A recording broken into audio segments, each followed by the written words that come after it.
Hello, hello, hello, and welcome to Joe Daddy's Garage and our Thursday live stream. We do this on Monday nights at 7 and Thursdays at 3 p.m. And hopefully we can share some information or some ideas or something that'll at least help you with your project, and if nothing else, entertain you for a short period of time. Usually the streams on Thursdays are maybe an hour or less, and on Mondays we tend to go 1 to 2 hours. So depends on who's here and what's being asked and questions and all that sort of thing. So if you have a question about your old car, you know, Mustangs, Camaros, Plymouths, Studebakers, Corvairs, whatever, go ahead and ask us and we can see if we can answer those questions. If somebody gives a good answer, they get a bell, kind of a little incentive I have built in.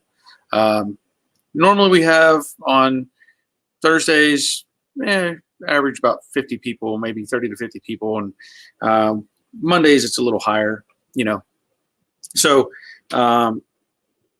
anyway, let me tell you what's going on. You know, I've been putting out a video every day now. Monday I did one, Tuesday and Wednesday, and of course I'm edited one that I'm considering. I don't know if I should put it out today or not. I'm trying to get caught up on the backlog of videos that I have where I've been putting Jade together, you know, the 68 Mustang. So, you know, I've been going through my inventory, let's say, of videos and trying to piece things together that make sense. I'm probably out of sequence at this point because I know I posted one about putting the fenders on the car, and I think the next one I have set up is actually finishing the dash.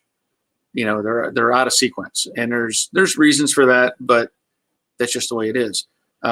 So I'm debating on whether I want to release that one I have. It's already loaded and ready to go. Whether I'll release it today or have it run tomorrow, I don't know if it's going to make much difference, but I'm just letting you know. I'm trying to put out more and more videos to feed the masses and keep everybody interested. Let's see who's here. First off, Brian Bergman. Hello, everyone. Missed the last couple streams. Glad to be back. I'm glad you're here. Phil from California, Northern California, aka the Burning State, where all of the state visitors are required to bring their own marshmallows. That's pretty, yeah, okay. Yeah, I'm not getting into that. Leonard, evening all. How's everyone doing? I think we're all doing okay, at least those of us that are here. Let's see, Rick Stevenson, glad you're here. Scott Keeney, hello from Abu Dhabi for the last live stream. I'll be back home in Georgia this coming Monday and report for active duty in Savannah on 01 September at the ripe old age of 50. Well, awesome. You're making it back to the States. That's a good thing. Might have to give you a visit. Jerry checking in from Middle Tennessee at the Money Pit. Larry Bibby, hi all from Flyover, Nebraska. I'm glad you're here. Jordan, will there be a video on the splash shields for the headlamp buckets? I did not make a video on those. I really didn't. I mean, it's kind of hard to, because I didn't want to take the wheel off and stuff like that. It's kind of hard to film that. And really, the splash shields are not complicated. There are, on either side, there's like 3 push pins. Then they go directly into the headlight bucket, and there's existing holes in the headlight bucket where the splash shield just lines up, and you just turn in the little lag bolts, and that's it. That's all there is. It's not hard to do. I guess I probably could have made a video, but it might have been a little more, again, difficult because the tires are on the car. To make a good video, I'd have to probably jack it up, pull those off, get the camera in there, and I just didn't. So sorry. Marshall, howdy from steamy Georgia. Your recent headliner vids have me motivated to try to do mine. Probably missed it in your vids, but what adhesive did you use? You know what? I did show it in the video, and it just so happens, it's right here. Do you like that? Okay. This is what they sell through NPD, you know, I bought it from. It's weld on. I think 1829 is the part number. Very fast set. Heavy syrup solvent cement. No, this is just a contact adhesive, really. But this is what I used. And I'll tell you this, I used up the whole can. And there's a little bit left in the bottom, but it actually dried up pretty quick. So probably done with that. I see my Wi-Fi thing is still doing its crazy thing. It's great when it should not even be possible. I know I've had people offer help on this, and we've tried several different things to not have that Wi-Fi thing kick in. In fact, my wife, she turned off all of her connections. I disconnected, or I turned off my computer, my desktop. My phone is on 5G. It's not connected. So I don't know. It drives me crazy that it's doing this. Another thing that I am trying to consider is maybe doing some live streams from my phone, straight from my phone. I was experimenting earlier today, and if I did that, I could probably go with the 5G and see if it works. But so far, I'm kind of struggling with this whole Wi-Fi thing. Ricard out of Garage checking in from Sweden. Glad you're here. Crash Rider, whoops, aka Dave from Southern Indiana. Good afternoon to everyone. You can get a bell. David and Cheryl from hot and humid Missouri, just checking in before I go to work. Yep, glad you're here. It is hot and humid in Georgia. And normally what I do, in the morning I take out the dogs and I come out here and I turn on that mini split. I don't let it run all night. I turn it on in the morning, go home, go back in the house and edit a video, might be a few hours, get that taken care of. By the time I come back out here, it's a nice, comfortable 74 degrees in here. And I forgot to do it today. So I ended up turning on the mini split much later. So it's a little warm in here right now, a little humid. Brian, hey Barry, give yourself a bell for the plastic washer. I would definitely be stealing that when I hang the fenders on the Fairlane. Good. That was a trick some old timer taught me. And I've done it in other videos. I've shown that. Years ago, I did it on a light blue Mustang. I showed that. And it's a great idea. Somebody had suggested, I forget who it was, but somebody had suggested to cut them, make the circle, make the hole in the middle, and then cut the slit. So you could, in theory, leave the bolt in place and pull it out, pull out the plastic, piece, plastic washer. That works. I guess I'm more comfortable with keeping it as a solid washer because, when you try to tighten something down, that plastic, it can want to spread out. And you may end up causing a more, not much of a problem, but it could be more complicated. With it as a complete circle, it's not going anywhere. And I don't have any problem taking the bolt back out, pulling the washer off and running it back in. So you can try it different ways, but I just like it as a solid. Joe, so let's see, are you going to get the car to do the fastback? Well, I need to at some point. I am trying to get this done so that I have a spot to put the 67, the one that's going to become the fastback. I have to get this taken care of, get a bunch of stuff cleaned up around the shop. I'm probably going to do finish up some things that I started on the convertible car, that everybody knows about. I'm going to finish up a few things that I started on that.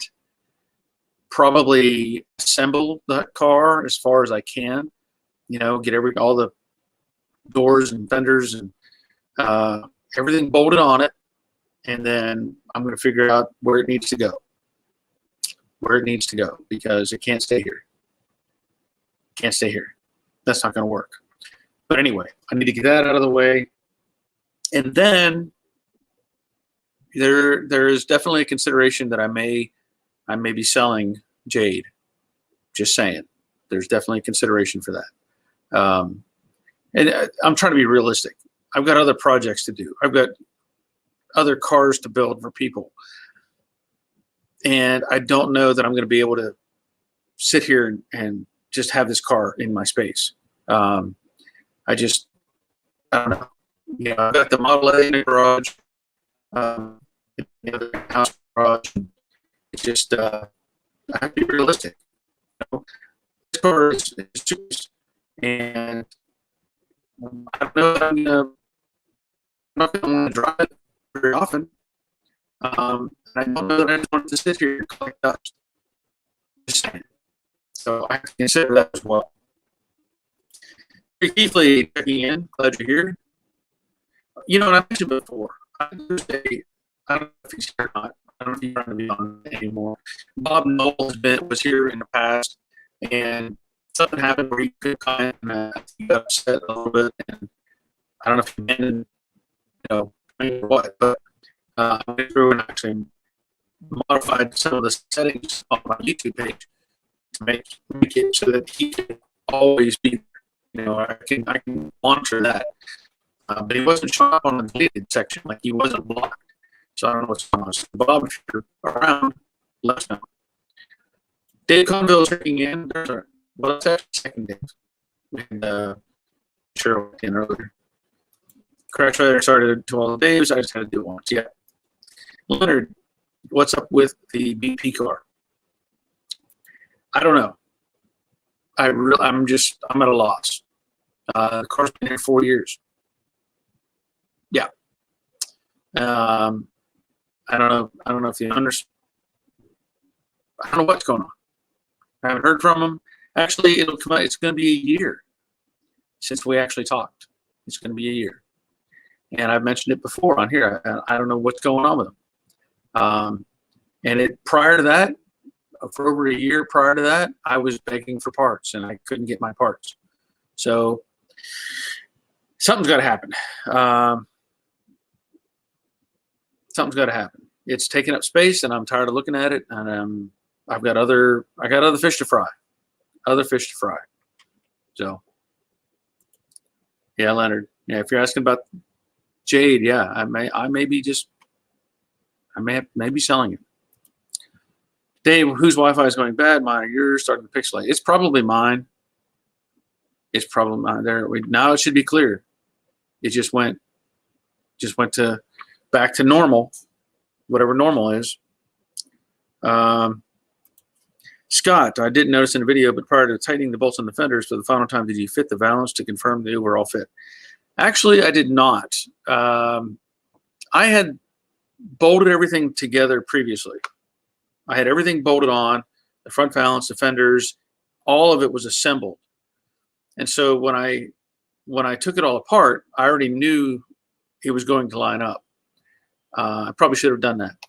But the thing is, I have another video that I made where I'm putting on the front valance and the headlight buckets and the grill pieces and all that stuff. And I didn't even really consider it because I already, like I said in the video, I already knew, you know, that everything should line up because I did all the work previously to make it fit right. But I probably could have done that. Now, I will say I did have some issue. I didn't really get into it very much in heavy detail. The rock guard, which is a factory piece. Now, mind you, both fenders are factory pieces. You know, I fixed them, but I didn't change much on the fenders. I rebuilt them.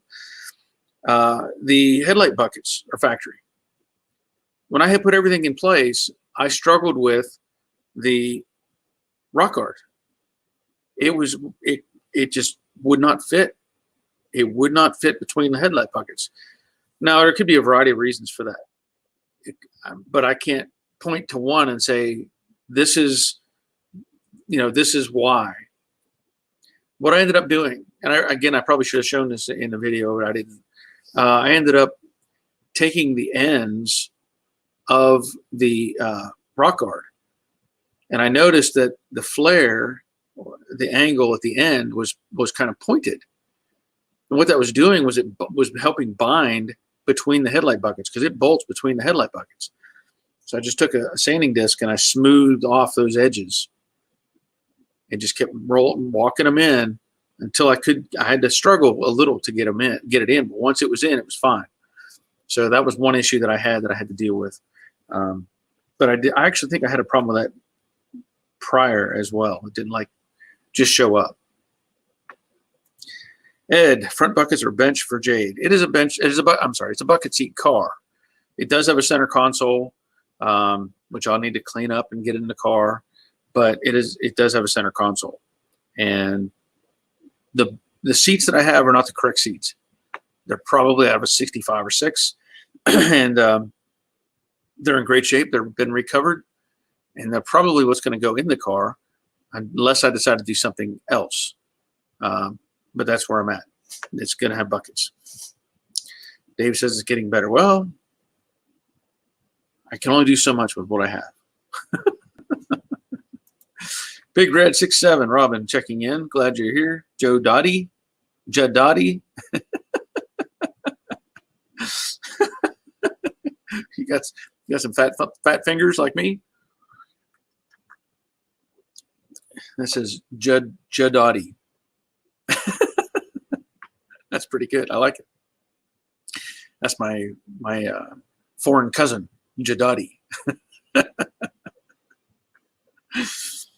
Scott, what's your plan to clean up the trunk area?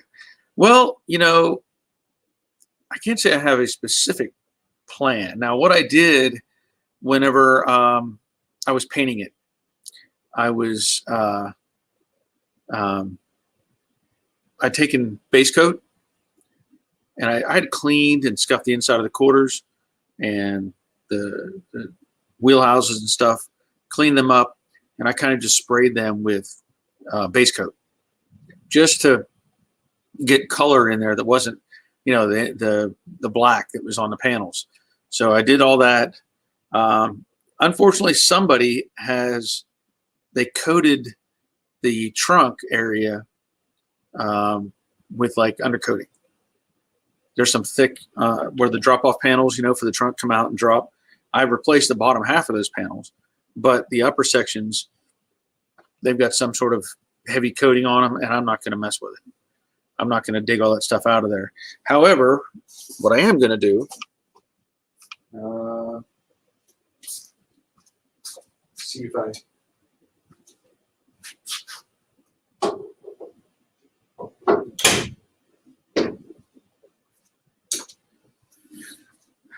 what I am going to do is put in a trunk mat, which I already have.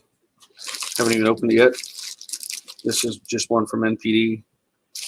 So it'll have that, that plaid kind of texture. So that'll go in the bottom, dress it up a little bit. Otherwise, it's going to have, the body color throughout, except for, the bottom section where it was undercoated by somebody. And just to let you know, if you listen,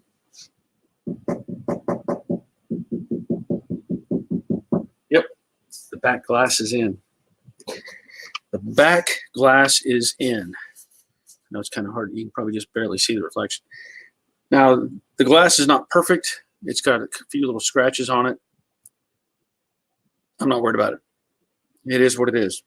It's the factory glass. Has the green tint. And that's where it's going to stay. Oh, Robin saying Jade Dottie. Jade Dottie. Okay. Leonard is saying, Ricard, I'm getting ready to use your rear end jack just as soon as Summit gets the rest of my front end rebuild kit here. Yeah, I remember that. I remember him talking about the jack setup that he had made. Let me think where am I at on the project. I haven't messed with the grill yet. I need to, get that reshaped and get it in place and finished.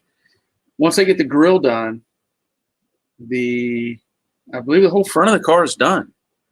The bumper's on, all the lights are on, all that stuff is up front and done. Now, I still haven't, because I was focused on the back glass. I don't know if today yet. I'll try to put in that stainless trim that goes up here in the door opening. I still have to put in the passenger side quarter glass. And of course, I've talked about redoing the vent windows in the front. So those are going to have to come back out. Just part of the process. And then the speakers are in, the block off panel is in. I need to cover my package shelf. So that's on my list to get done. And that may come sooner than later, just because it's one of those things that I've got the quarter filler pieces painted. I showed that on Monday, I think. I've got those painted, glove boxes in the car, because I had all painted that at the same time. And so then, really, if I get that other quarter glass in,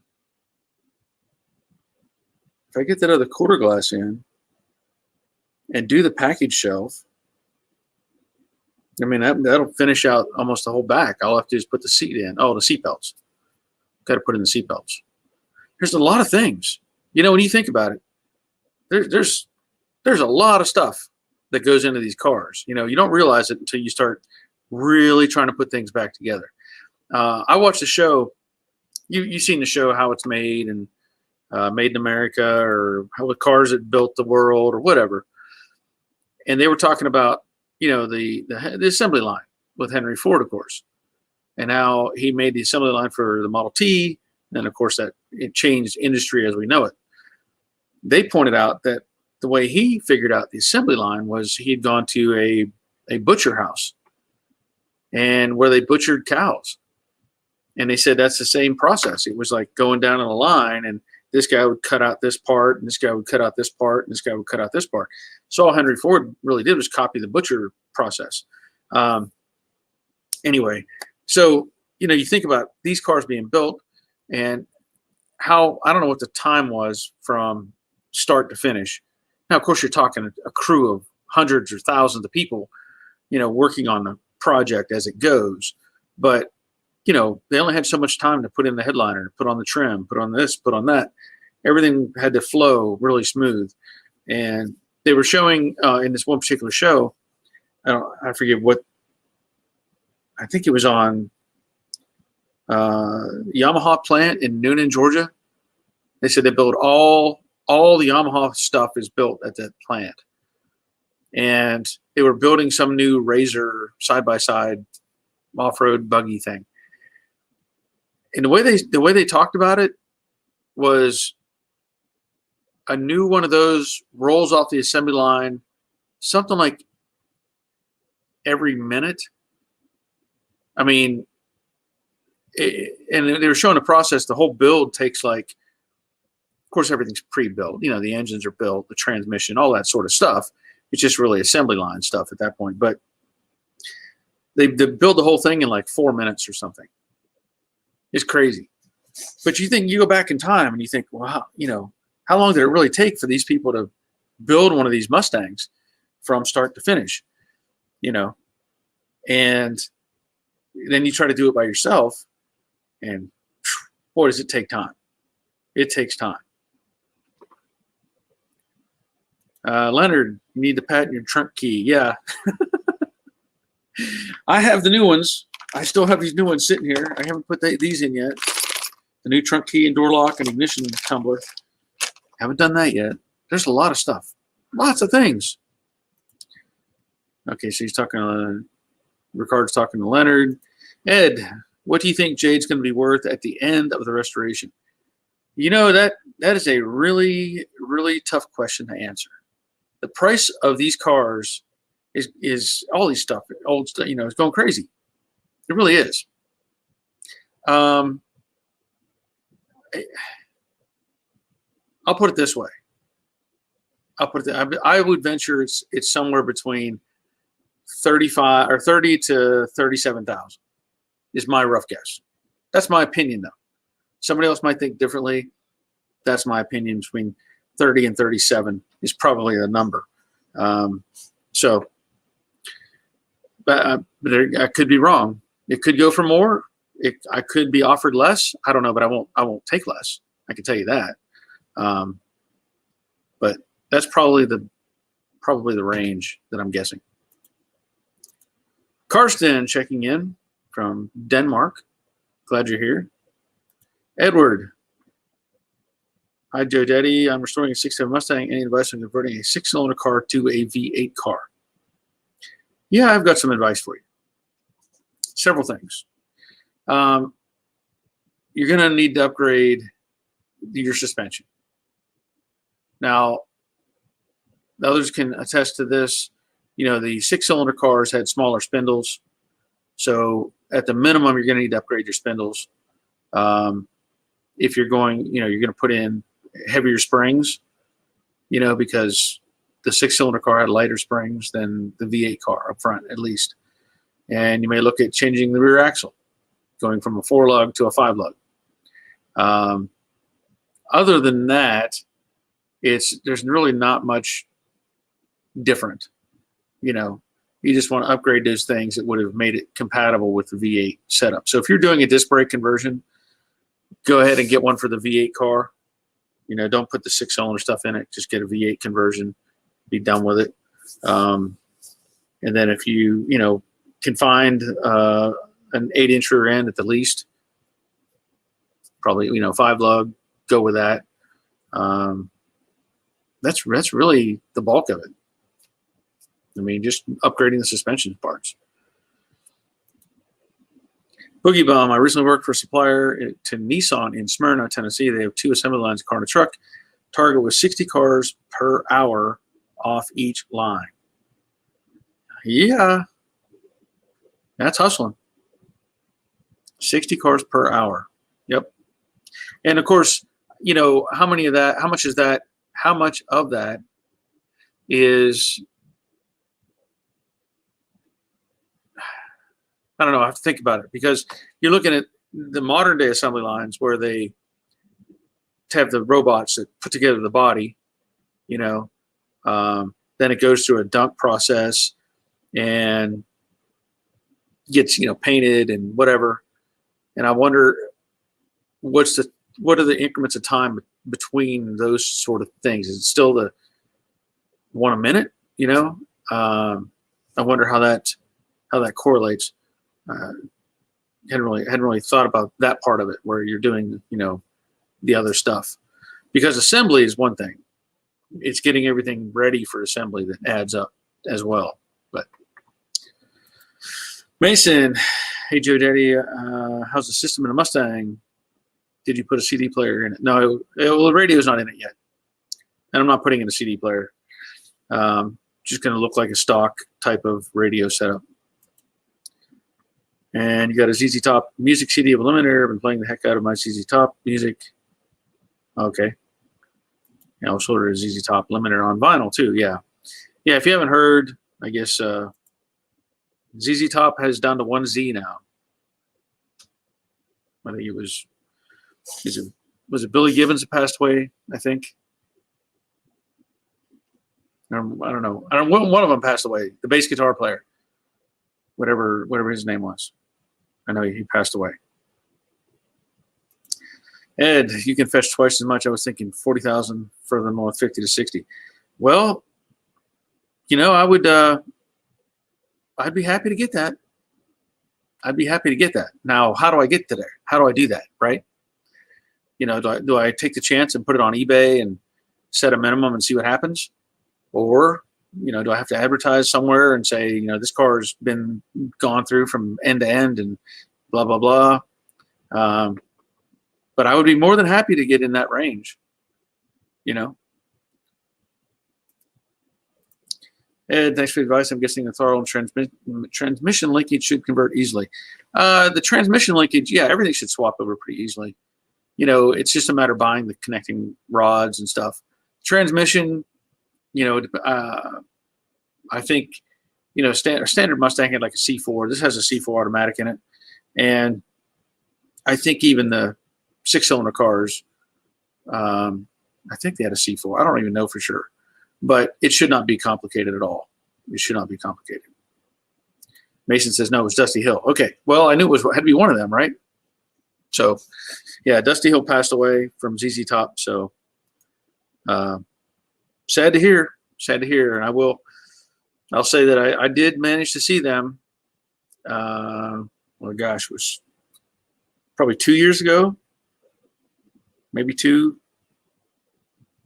least 2 years ago, that I got to see CC Top, and they performed with John Fogerty. John Fogerty? No. Yeah. John Fogerty had performed. So it was a pretty cool event to have John Fogerty and ZZ Top perform at the same venue.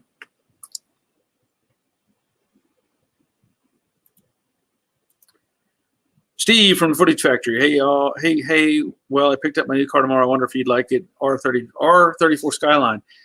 Nah, those cars are weak. They're cheap. I don't like those. It's like a glorified Honda Civic. Nah. No thanks. Mason, did you ever have ZZ Top Limited cassette or vinyl back in the day? Oh, yeah. I still have it. I still have all my cassettes from the 80s, 70s and 80s. I still have all my cassettes. In fact, there was, it's funny you mentioned that. There's some right here that I had. I tried to play them in my tape deck, and it wouldn't play them.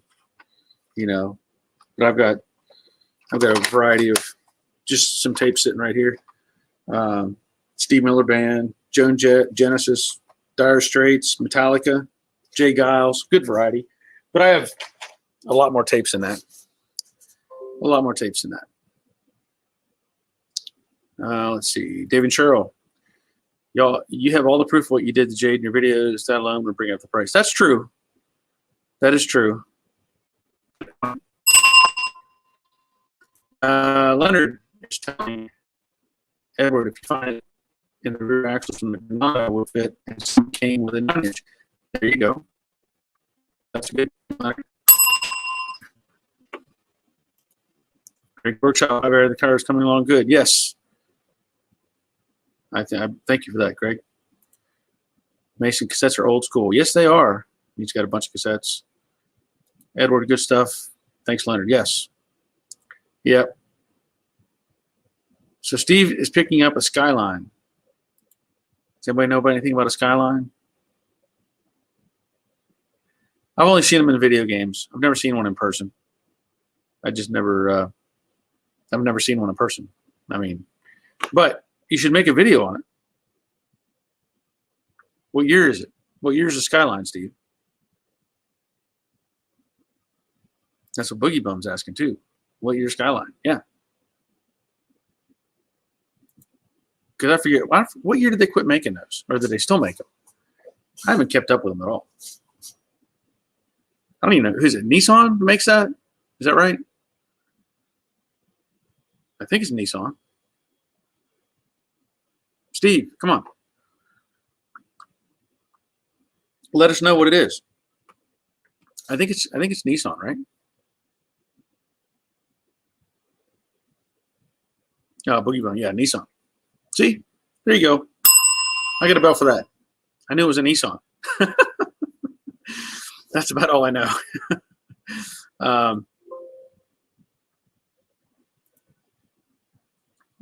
That's all I know about the Skyline. I mean, they're cool cars. They are. But I've never seen one in person, so I can't really connect to them very well. RJ is saying hello. Glad you're here. Let's see. All right. Is Steve going to give us more information? Or did he bail on us? Come on, Steve. What year was the car? All right. I don't know. We'll have to wait for Steve to come back. Okay. Here's a question. If anybody can answer or help me with. Does anybody know anybody on, say, the East Coast that does chrome refinishing? Or not chrome, but like stainless steel. Straightening out the little dents, polishing. Anybody on the East Coast. I'm debating on whether I want to get some stuff addressed or if I'm just going to leave it the way it is. But I'm just trying to consider it because I was looking at the trim that goes around the back glass. And where did I put it? I thought it was better than it was. It's not horrible, but it's not great. Somebody looks like they tried to polish it up here, and it's got like scratches in it. So that's not good. And then it's got a couple little dents within the face of it. I know it's hard to see, but there's a couple dents here and there. I've never really tried to polish stainless. I just, I don't know. I don't want to buy new ones. This thing, there's nothing wrong with it other than this little bit of scratching going on right here. So just trying to see if there's anybody maybe in the Atlanta area. I don't know. I don't know yet. Let's see. So Rick says older Skylines were built on a similar chassis as a 200 SX. Did not know that. Dawn's manufacturer. Hello, all Barry and all. It's getting hot here again. Triple digits. Oh, that's not good. That's not good. Boogie Bomb. I lived in Japan for about 5 years. A buddy gave me a ride in a Skyline. A lot of fun. I mean, I wouldn't mind. I'd like to ride in one. I've just never seen one. Just, you know, I feel like they're so rare that you just don't have the chance to run into them. Brian, I would love to find a Datsun B210 for a daily. Yeah, that's a good little driver. Yeah. Greg, Barry, they were two-door. We had them over here. Okay. So they had them in Australia. Steve, 2000 Skyline R34. So 21-year-old car. I have no idea. I mean, I have no idea what are those worth? What are they? I know there's a cult following of them, I guess. But I have no idea. I've never really researched that particular car to know anything beyond the name, you know, and seeing it in video games. I remember seeing it in the old, I don't know, what was it? They had some sort of racing video game where you could use a Skyline. I used it in the video game. I'll say that. Was it Need for Speed or something? I don't remember the name of it, but it was a video game. They showed those cars. Ed, I just have to say your attention to gaps and fitment is awesome. What is the hardest thing to get fitted on the Mustangs? Oh, that's a good question. What's the hardest thing to get fitted? Well, first off, aftermarket panels. Whatever it is, aftermarket panels are always a struggle. Now, as far as if you have all original pieces, the challenge becomes where do you start? Like, obviously, if you have let's say you have good quarter panels and all that, back half of the car, you don't have to worry about it. I mean, you can, if it's all there and you not cut anything off, that's usually your easy end. And then you work your way forward. So you get the door lined up where it needs to be and get your gap decent on the door, and then you fight with the fenders. And the fenders can be a struggle because they have their own, you know, you can change the angle just in how you twist one end or the other. You can change the gap. I was showing that in my video that I did. You can easily manipulate the gap. And, you know, that's where it becomes a challenge. Now, past that point, you're looking at the hood. Everybody loves adjusting the hood, don't you? Yeah, because, I mean, you think about it, when you can adjust the facing of the hood, how it angles within the car, front to rear, side to side. Obviously, you can manipulate the hinges. There's a lot of stuff going on with the hood. Now, what I've done in the past too, I didn't do it on this car, but I've done it in other cars we had at the body shop. We've actually put the hood on the car, assembled everything, put the hood on the car, and I adjusted it from within the engine bay so that I could see the hood close and understand what needs to move, what direction, and kind of tweak things, you know, from inside the engine bay. But that would be the process to me. The easiest part, back of the car, and then as you go forward, becomes more challenging. Cooter joining late from Oklahoma. How did that 3M bedding compound treat you? I have not put it in yet. I have not put it in yet. And my plan is now, unless I do some research and I discover there's something I'm not doing correctly, I just plan to put the bedding around the door or the glass in, where the rubber channel is. I plan to peel that up and then push the bedding into the perimeter of the glass where it meets the gasket. Now, yeah, I don't know if you're supposed to put it all the way around, the perimeter, around the outside of the rubber gasket or not. I don't know. But my intent was to just do it where the flap is, let's say, for the rubber around the glass. Greg, Barry, I do that type of work. Do it a bit. I do that type of work a bit far to do it. Oh, okay. Yeah, a bit far. You want to make a trip to the States. You're welcome to visit. Phil, Steve, is it a GTR? And Steve says, my car's a replica from Fast and Furious, Paul Walker's car.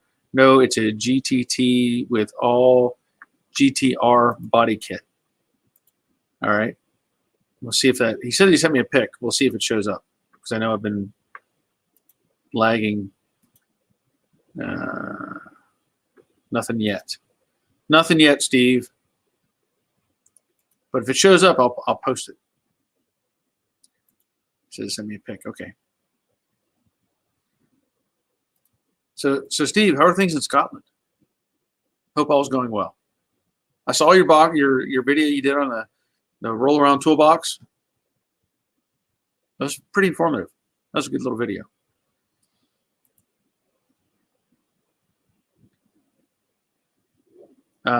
Phil, cool, but not the Holy Grail. Talking about the car. Okay. Yeah, I don't know where it's not showing up yet. Not showing up yet, Steve. I'll give it a minute. Scott Keeney, did you figure out a way to fix the driver's door seal where it was pulling away at the front? Actually, that was the passenger side, and I do have an idea. I'm glad you brought that up. Let me grab something. I want to show you this. Now, this may or may not work. I don't know yet. I haven't gotten that far. Whoops, it's on the other side. We had talked about using an existing type of seal. So I went to Lowe's and I looked around and they had this brown stuff. Now this is, let's see, 1/4 inch thick. You can see in the picture, it's just a hollow seal. Sticky on one side. And what I'm thinking I'll probably try to do again, it's kind of like this. You can see it's got two, this is actually two seals stuck together. I think what I'll do is cut the seal down the center and spread the gasket apart and put the stuff inside it and try to fill that gap. And if I need to, I'll add some silicone or something just to keep it in there. But that's my idea for the fix, but I haven't tried it yet. But I'm working on it. I'm working on it. Steve, I still don't see it. Let me see.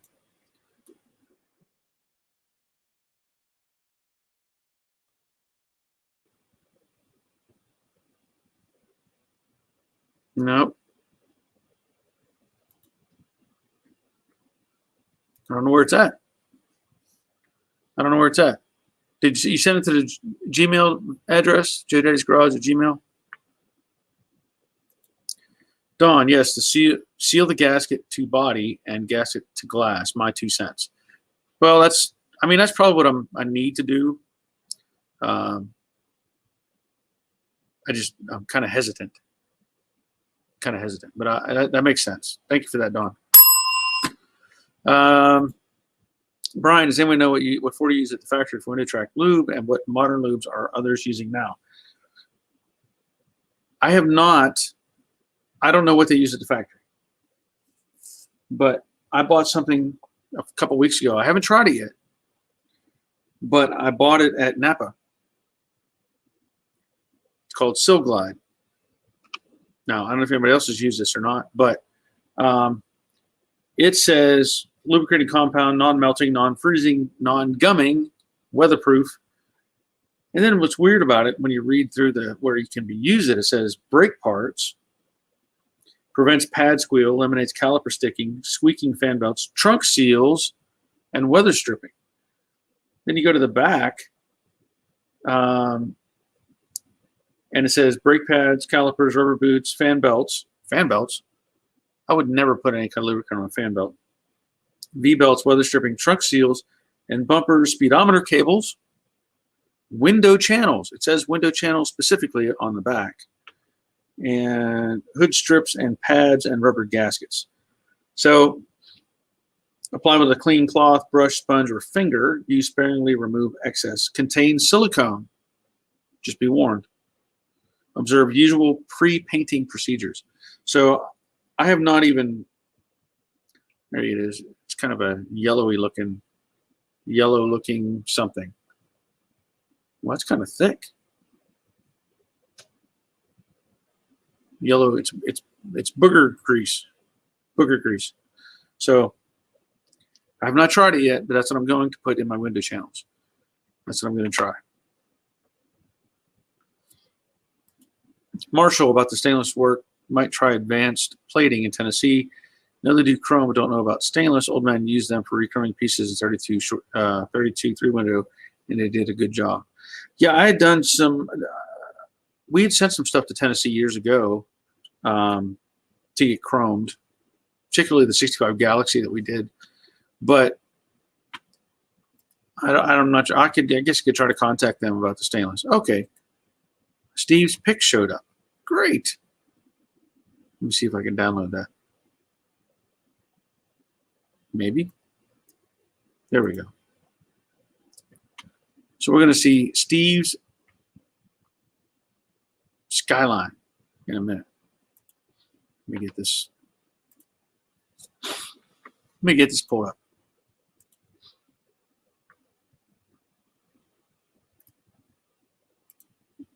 So this is it's a replica from Too Fast, Too Furious, Paul Walker's car. Here we go. Ready? Boom.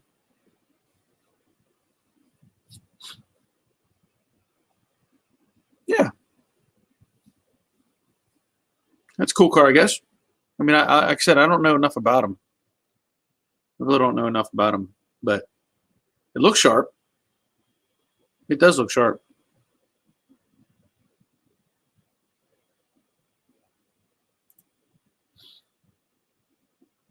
Steve says the Holy Grail is $500,000. Oh, yeah. I mean, I'd probably take one, but I just don't know enough about them. Don says for window tracks, he uses sail coat, and he's saying for the felt guides. So I've never heard of sail coat, but that's a good, I'll take your word for it. Greg's Workshop Barry, they were made that way, but you can get a glue AR-40 Loctite. It works well. Okay. Loctite. All right. Steve at a loss for words says, well, yeah. I mean, I don't know enough about him, Steve. I mean, it's a cool car. It's just nothing. I'm not familiar with it. You know, I'll be honest. I'll be 100% honest. I think I've watched maybe one Fast and Furious movie, maybe the first one, I think. And then it was just, they never interested me after that. I don't know. It just seems, I don't know. Never really got into them. You know, I know a lot of people did. That's how a lot of the little mini car craze, whatever, got picked up, you know, putting all the wings and body kits and stuff on their small cars. And whatever. But I just never really got into it. So just me. I like the old school stuff, the old, the movies with the old cars and stuff in it more than the modern stuff. And let's see, Gran Turismo. Yeah, see, that's right. See, I'll give you a bell, Steve. Gran Turismo was the game. I had the original version of that. I think I've had a couple of other versions after that. And I'll say this: my sons, my oldest son hated that game because it was so hard. It was so hard. He didn't like to play it. Harvey, super lube is good. Synthetic compound that does not dry out over time. And I don't know if that's similar to this Sil Glide or not. They could have just trade names on the product. You know how it is. You have the same product and people put different names on it. It's kind of like antifreeze. Supposedly there's only one manufacturer of antifreeze in the States. Supposedly, that's what I've been told. So you buy the stuff and it's all from the same place, just in different jugs. So, Edward, I've had trouble in the past getting a good seal on the windshield. Do I need more caulking, or do I just put a lot of glue on the outside of the seal?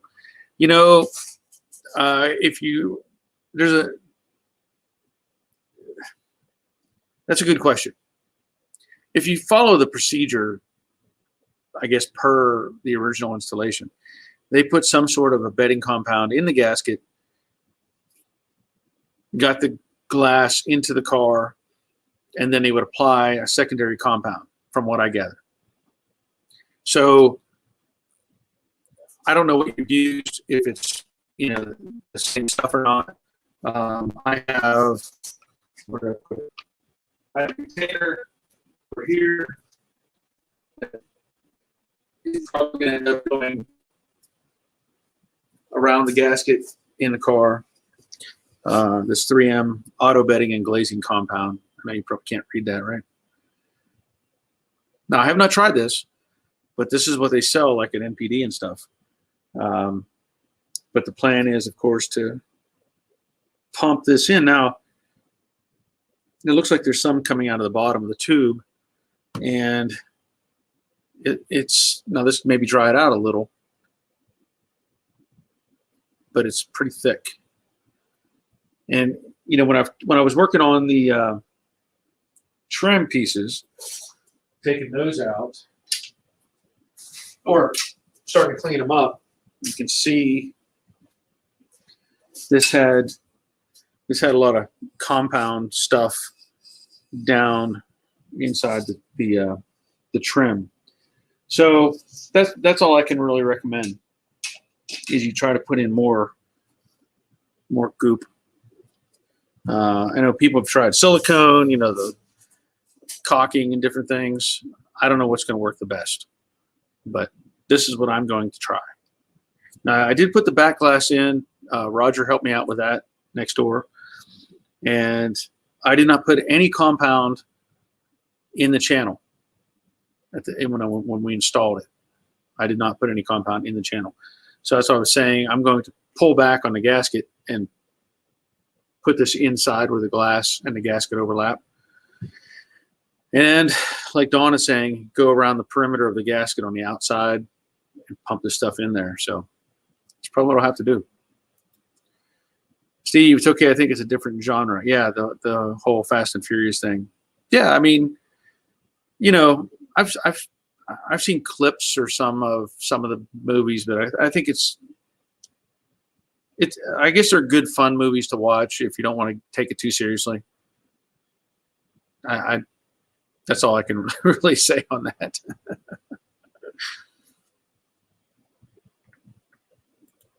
Dawn, Edward, I use a pump-in liquid butyl product, fills the gaps and sets up sticky and flexible. Wait a few minutes or so to set up, then clean with masking tape. So, yeah, I don't know how this compares to that, Dawn, but this is probably what I'm going to be pumping in there.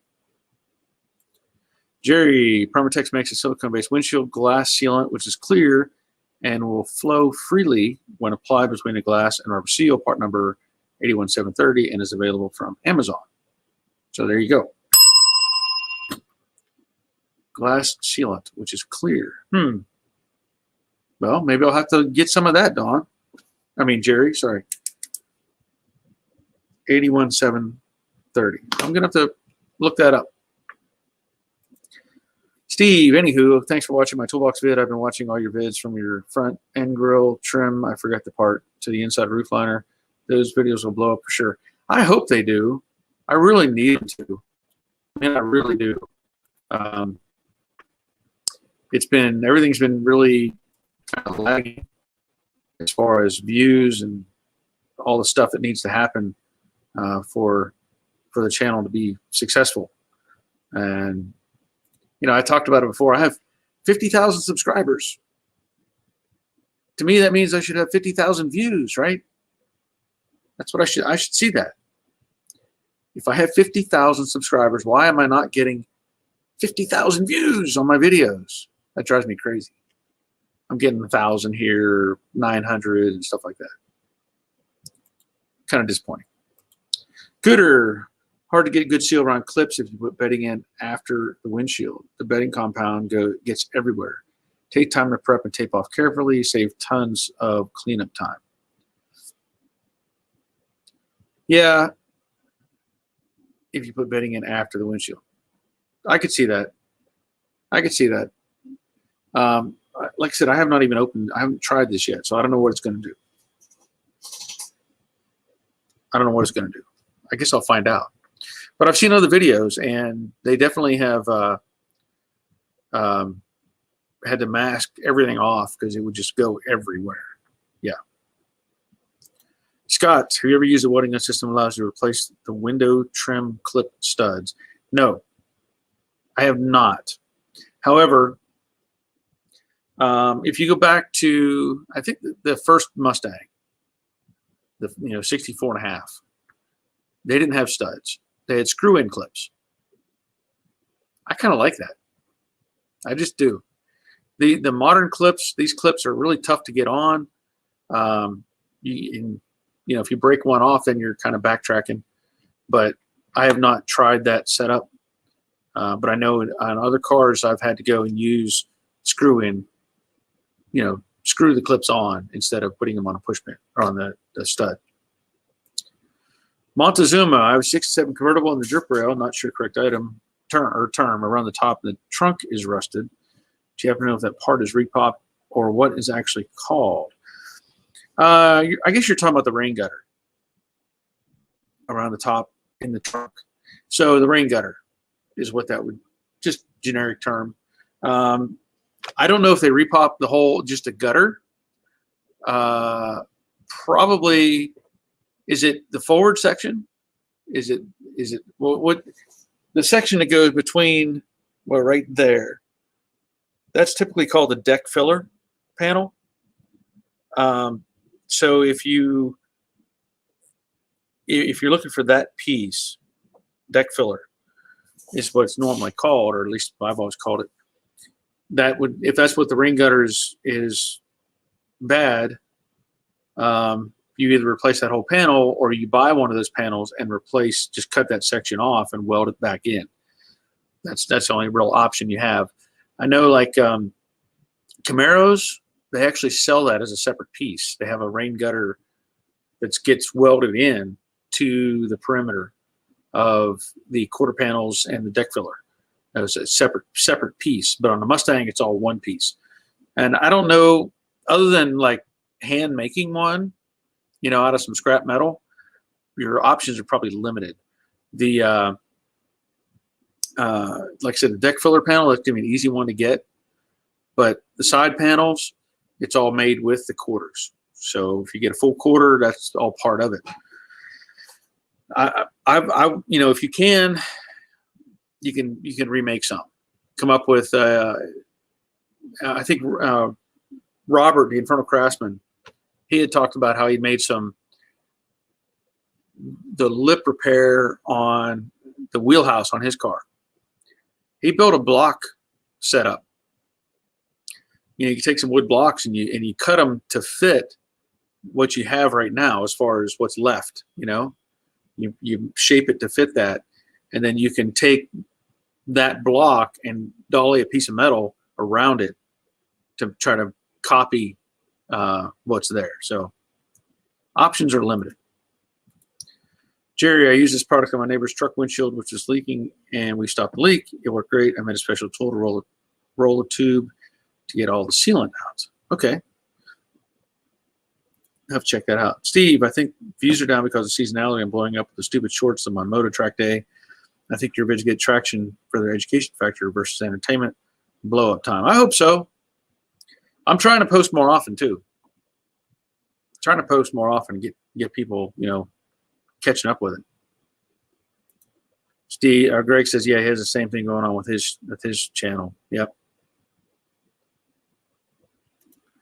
Dawn, that's the beauty of the Butyl product. Use the pump to fill the gaps until you see it coming out. No masking and easy cleanup with masking tape. Okay.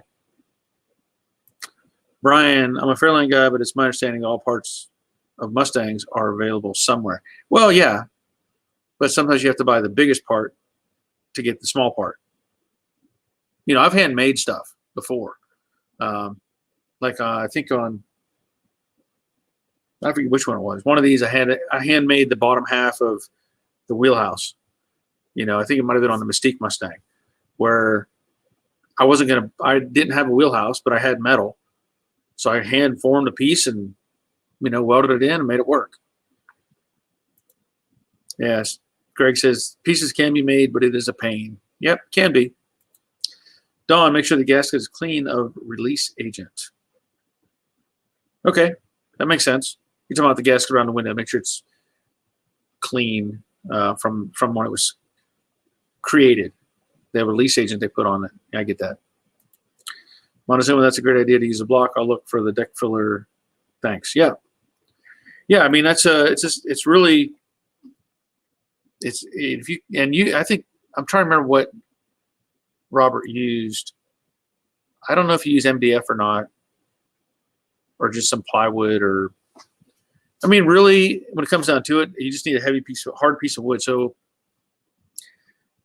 honestly, if you took a piece of a pallet, a lot of times pallets are made out of oak. If you could find a decent piece, you could cut a piece out of that pallet and make your template, make a forming block. Steve, I mean, think about it. Didn't come to your channel for years after the video has been posted. Imagine the long-term views you'll get. Well, I get that. I get that. Here's the thing, Steve. Here's the thing, and everybody else out there. My top 10 videos. My top 10 videos on YouTube. I think one of them deals with a Mustang. One. Number one video on my channel, how to change a broken lug nut stud. That's the number one. Number one. Number two video is bodywork tips and tricks, where I fixed the fender on a little Nissan or something that my daughter backed into. That was a good video, though. And then from there, it's like changing serpentine belts on a Toyota, on a Honda, changing a starter, changing an alternator, all stuff that's maintenance related. Those are my big videos. Those are my big videos. I have hundreds of Mustang videos, but those other ones, they're the ones that get all the views. And that's just the way it is. In fact, here I can look at the list. Lug nut stud, repairing body panels, Honda Odyssey serpentine belt, Toyota Corolla serpentine belt, Toyota Sienna serpentine belt, brake pads on a Mazda 3, Honda Pilot alternator test, 1931 Model A restoration. That has actually gotten a lot of views. The Model A, the video set that I did on that.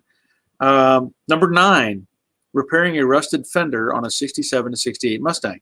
That's where I cut the bottom half of the fender off and put it back together. That's number 9.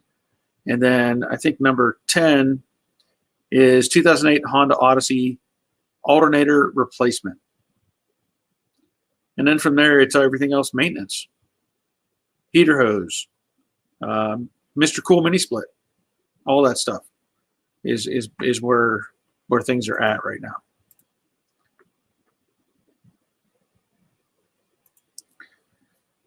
Steve says, Barry, my top video is how to install an inverter in my Jeep. I did it drunk, and it's huge.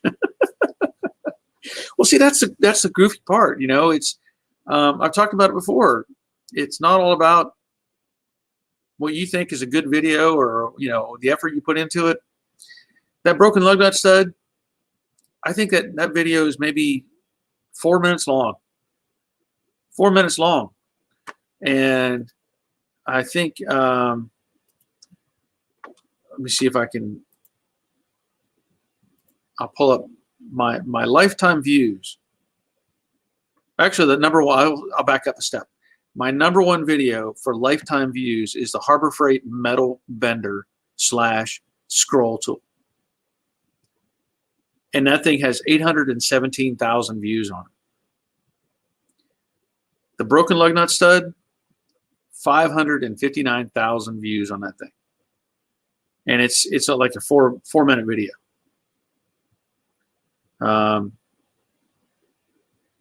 Everything else, yeah, it's all over the place. It's crazy.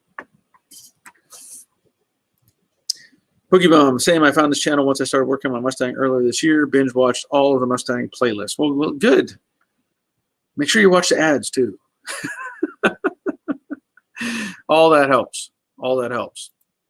Steve, but it's the quality of viewers, friends, which is important. Wait, what about your tire fitment vid? I've watched that 15 times. Well, I mean, I don't even see it on the list. I can't go through all of them. Crash Rider, the body tips and tricks is the video that started me watching. I've never owned a Mustang, but find your videos and you interesting. Well, I mean, that's a good thing. That is a good thing about it. That people find at least what I'm doing interesting and somewhat entertaining, I guess. Iron Horse checking in. I'm glad you're here. I've been getting lots of comments from you. That's good. That's good. Boogie Bum, ads and thumbs up. Yeah. See, that's just it. If everybody were watching the videos, I try to stress this more and more. If you watch the video, you already know what I'm going to be doing. You already have an idea of my style, my information, how I do it. I'm pretty consistent as how I do that. And if everybody does, gives a thumbs up on the video, YouTube sees that, and then they start showing it to other people. They start like putting it in their queue and saying, hey, people that watch this also watch this, or it gets more interest. So I can't stress that enough. Thumbs up, thumbs up, thumbs up makes all the difference for the viewers. I mean, for the algorithm. Because then YouTube's like, oh, we better do something about this. This guy's getting views. That means he's getting people to watch the ads. That means revenue. We need to do more. So that's where it's at right now. Karsten, I think if you make some video of converting a Mustang Coupe to fastback, you'll get some views. Yeah, I know I will. I know I will. But I have to also finish some stuff here. I've got to get I'm trying. If I only had 2 more of me, I'd be done. Greg, Barry, the best video he has is when I made his door on his Forge. Yeah, that was a good video. And again, sometimes it's crazy what people will pick up and watch. But I'm glad they're watching. That's the important thing. And I don't know what it is. I got a new phone. I think I mentioned that before. I got a new iPhone. And I keep now the phone, when I get a phone call from somebody, instead of just saying it's unknown caller or something like that, it's actually putting a name on it. But it's still like spam calls, which is weird. And sometimes it'll come up and say spam likely. But I've been getting these calls recently. I don't know how these people are getting my number anymore. But this guy, I've had calls from Westfield, Indiana. I've already deleted most of them. Bellevue, Washington. Long Creek, Oregon. Hagerstown, Maryland. Grand Prairie, Texas. From all over the place. And I'll be honest, I don't answer the phone anymore unless I know who it is. I don't. Steve, well, here's my thing. When I'm back in the States putting my 65 back together, I'll be watching your vids on playlist. I also want to make a bet how many views I'll get on the R34. That's good. I don't know, Steve. I'm going to guess more than 10.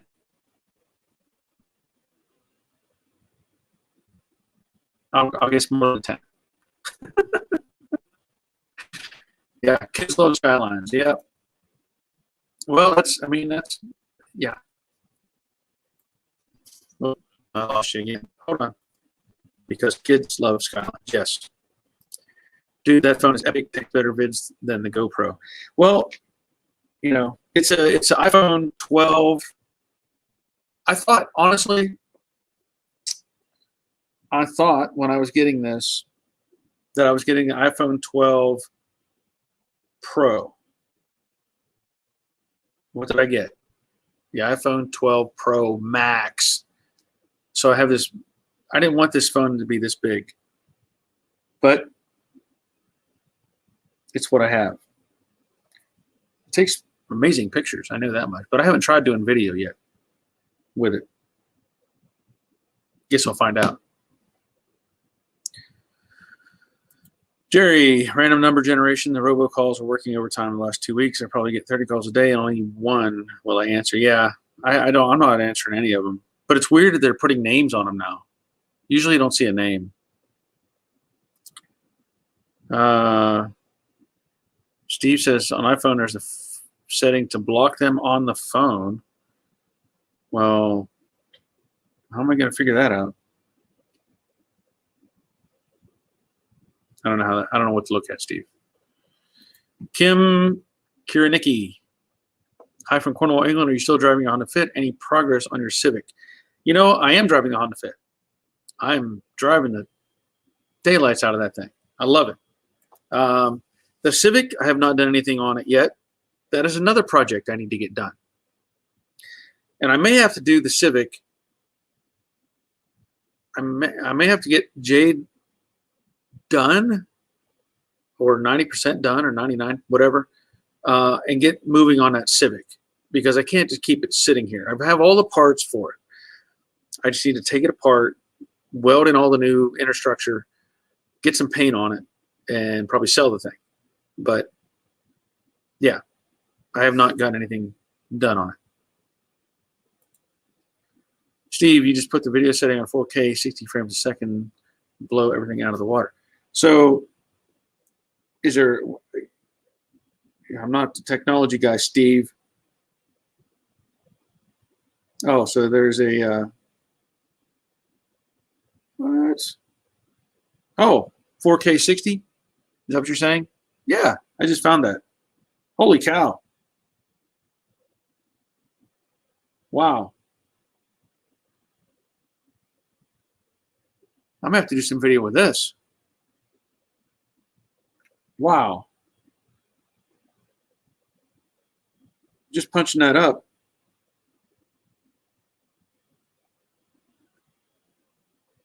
That's pretty amazing, Steve. That's pretty amazing. Maybe we'll have to shoot some video with that. I don't know if you can. I mean.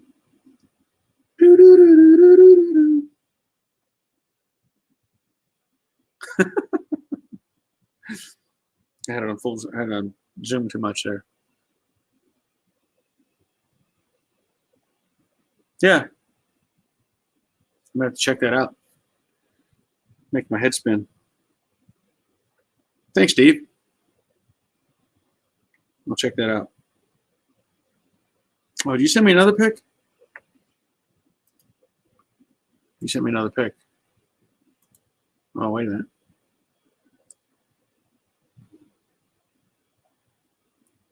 Okay, hold on. I've already seen that one. Let me download this other one. Oh.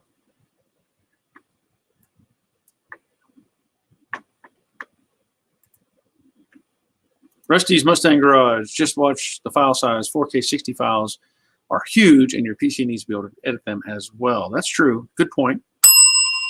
Good point. I have one more picture that Steve sent. See if I can get that to upload. There we go. So there's another pic of the Skyline car that what's his name drove.